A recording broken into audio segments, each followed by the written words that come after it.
Hello friends, आज हम जो टॉपिक स्टार्ट करने जा रहे हैं, जिस टॉपिक को हम समझेंगे वो टॉपिक है यूसीसी, यूनिफॉर्म सिविल कोड। तो वीडियो स्टार्ट करने से पहले एक मेरी तरफ से डिस्क्लेमर है। We have no intention to hurt any individual और any section of society. We are doing just our work and we are spreading awareness about the gender justice and about the UCC, which was mentioned in our constitution as a DPSP, directive principle of state policies. But over the period of time, in our country, because there are a lot of problems are going on, so it's high time, it is the need of the hour that we can understand what is UCC and why it is important for our nation to implement this very law, okay, or to make these laws. So we have no intention to hurt any section of society. तो हम start करते हैं UCC के बारे में। तो सबसे पहले हम समझते हैं कि यूसीसी है क्या। ओके, यूनिफॉर्म सिविल कोड है क्या।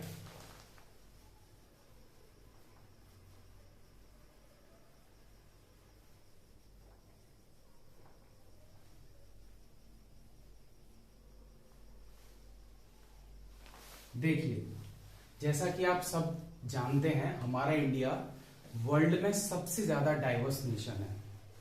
इंडिया में बहुत ही डाइवर्सिटी है, लैंग्वेज की डाइवर्सिटी है, रिलीजन की डाइवर्सिटी है, उसके अलावा काफी टाइप की डाइवर्सिटी है ना, way of living, different cultures. So India is a very diverse nation. But time के साथ साथ हमें आगे बढ़ना होता है।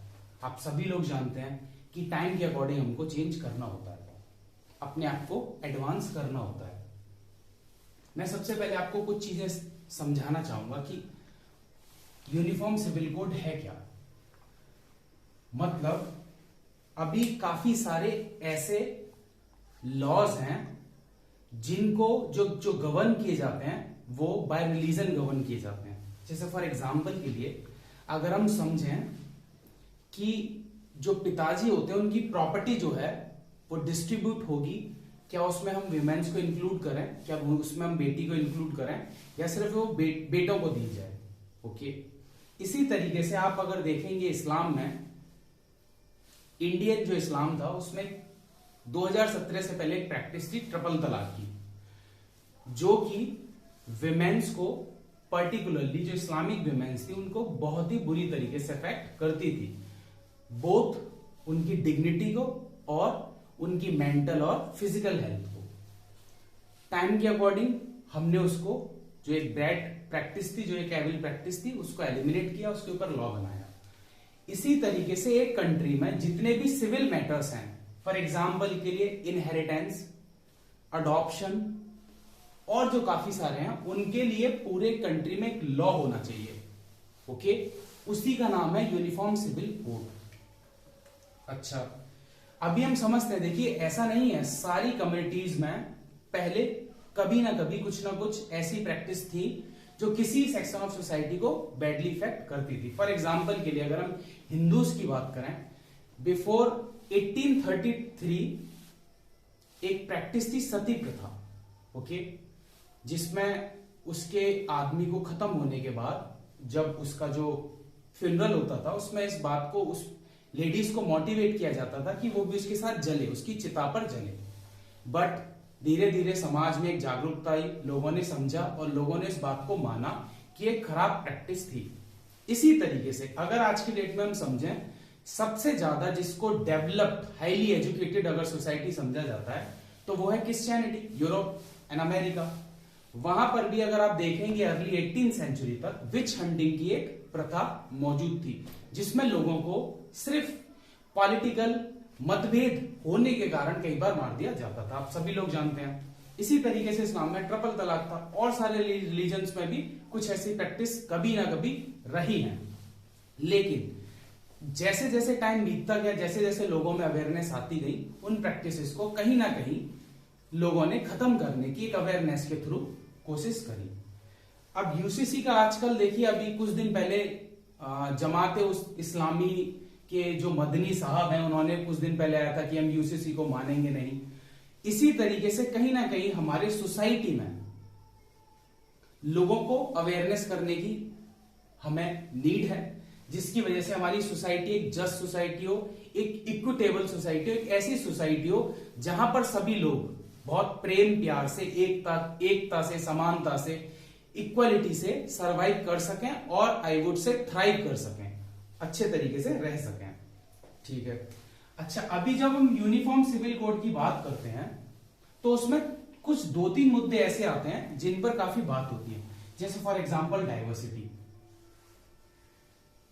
ये बार बार आता है कि यूनिफॉर्म सिविल कोड आने से डाइवर्सिटी है वो कहीं ना कहीं जो इंडिया की जो आई वुड से जो सोल है वो डैमेज होगा। और एक सेकंड आता है फ्रीडम ऑफ रिलीजन। ये 2 मुद्दे जब भी यूसीसी आएगा कहीं ना कहीं ये 2 मुद्दे सबसे ज्यादा उछलते हैं। अच्छा, अभी हम समझते हैं कि डाइवर्सिटी होता क्या है। जैसा आप सब लोग जानते हैं, डाइवर्सिटी होता है विविधता, मतलब different peoples can lead a different way of life happily. Okay, लेकिन डाइवर्सिटी में कहीं भी ये मेंशन नहीं है कि मेजॉरिटी जो लोग हैं कुछ माइनॉरिटी ऑफ सेक्शंस को ऑपरेस करें, ये कहीं भी नहीं है। ओके, इसी तरीके से फ्रीडम ऑफ रिलीजन की जब हम बात करेंगे, it's clearly mention in our constitution in article 25 of our great Indian constitution that freedom of religion can be challenged on 3 basis: morality, okay, public order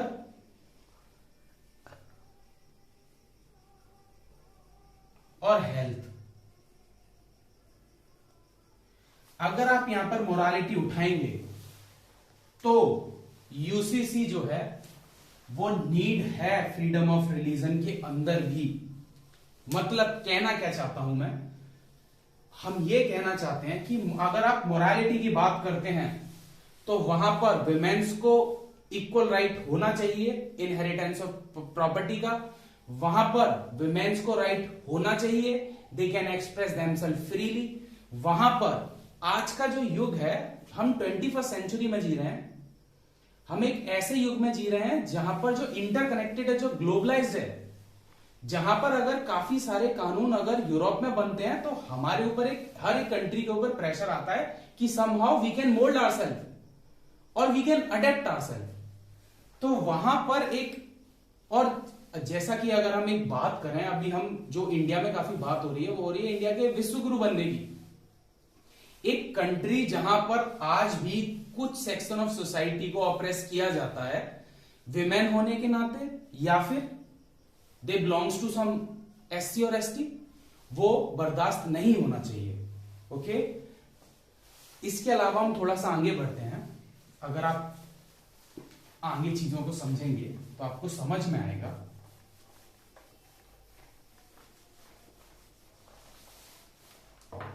कि यूसीसी आने से होगा क्या, यूसीसी आने से बेनिफिट्स क्या होंगे। देखिए, बेनिफिट, सबसे बड़ा जो बेनिफिट है वो एक है जेंडर इक्वालिटी का, जेंडर जस्टिस का।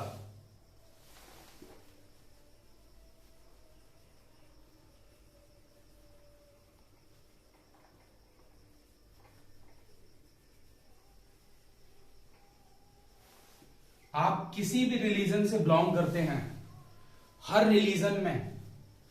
रिलीजन का अगर आप आत्मा देखेंगे, वो इस बात पर सबसे ज्यादा जोर देता है कि सभी मनुष्य एक समान हैं। किसी को उसके जेंडर पर भेदभाव करना किसी रिलीजन में अलाउड नहीं है, ना हिंदू में, ना क्रिश्चियनिटी में, ना इस्लाम में, ना जैन में, ना बौद्धिज्म में, ना पारसीज में, और any other religion for that sake. इससे जेंडर इक्वालिटी आएगी, इससे वुमेन्स एम्पावर्ड होंगी, जो कि नीड ऑफ द आवर है। इससे और क्या बेनिफिट आएगा? इससे दूसरा बेनिफिट यह होगा, जिस सेक्युलरिज्म की हम बात करते हैं बार बार, वो और मजबूत होगा। वो सेक्युलरिज्म और मजबूत होगा अगर कोई सिविल का केस है तो उसको एक तरीके से डील करा जाना चाहिए, चाहे वो किसी भी इंडिया के पार्ट में हो, किसी भी रिलीजन के व्यक्ति के साथ हो, या किसी भी जेंडर का व्यक्ति हो। तो ये दो चीजें बहुत ज्यादा इंपॉर्टेंट है, जिसके जो मेन बेनिफिट्स हैं। ओके, अब लोग बात करते हैं डायवर्सिटी की। फॉर एग्जांपल अगर हम बात करें एससी और एसटीज की, कहते हैं कि, या ट्राइबल एरियाज की, ट्राइबल एरियाज का एक बार आता है कि ट्राइबल एरियाज का जो कल्चर है, जो डिस्टिंक्टिव कल्चर है, वो कहीं ना कहीं उस पर इफेक्ट होगा। बिल्कुल इफेक्ट नहीं होगा। कैसे नहीं होगा? हमारे कॉन्स्टिट्यूशन में हमने क्लियरली मेंशन कर रखा है कि tribal peoples have the freedom, they have the complete freedom, उनके पास में पूरी स्वतंत्रता है जो वो प्रैक्टिसेस को फॉलो कर रहे हैं, क्योंकि उनकी प्रैक्टिसेस, कोई भी ऐसी प्रैक्टिसेस नहीं पाई गई है जहां पर वो किसी एक सेक्शन ऑफ सोसाइटी के अगेंस्ट हो। दे आर, वो जो है वो बहुत जुड़े हुए हैं जमीन से, वो बहुत जुड़े हुए हैं मानवता से। तो मुझे नहीं लगता कि कहीं ना कहीं ये किसी भी सेक्शन ऑफ सोसाइटी को या किसी भी तरीके के लोगों को इफेक्ट करेगा। अब इसके लिए होना क्या चाहिए? इसके लिए पॉलिटिकल विल, मुझे ऐसा लगता है जिस हिसाब से हमारी गवर्नमेंट ऑफ इंडिया वर्क कर रही है, हमारे पास में पॉलिटिकल विल है। सेकंड, अवेयरनेस, लोगों में अवेयरनेस पहुंचाना बहुत जरूरी है। तीसरा मैं समझता हूं एक बहुत इंपॉर्टेंट ये है, बिफोर मेकिंग अ लॉ, किसी भी लॉ को बनाने से पहले उसके ऊपर एक अच्छा डिस्कशन होना चाहिए। सभी सोसाइटी के जितने भी स्टेक होल्डर्स हैं सब आए टेबल पर, डिस्कस करें। जो भी उसमें किसी को अगर कोई लग रहा है कि एक इशू है, कंसर्न है, वो अपना कंसर्न उठाए, उसको रिजॉल्व किया जाए सभी स्टेक होल्डर्स के द्वारा। तो एक कहीं ना कहीं एक अवेयरनेस की बहुत जरूरत है। ठीक है, तो आज का टॉपिक फ्रेंड्स यही है। मैं समझता हूं आपको ये यूसीसी समझ में आया होगा। इसके बहुत सारे डिफरेंट डायमेंशंस हैं, आप उसको और समझने की कोशिश करें। अपनी तरफ से हमने काफी समझाने की कोशिश करी है फ्रेंड्स। थैंक्स। और अंत में मैं आपसे यही कहना चाहूंगा, अगर आपको वीडियो पसंद आई है तो प्लीज लाइक करें, शेयर करें, सब्सक्राइब करें। Thank you.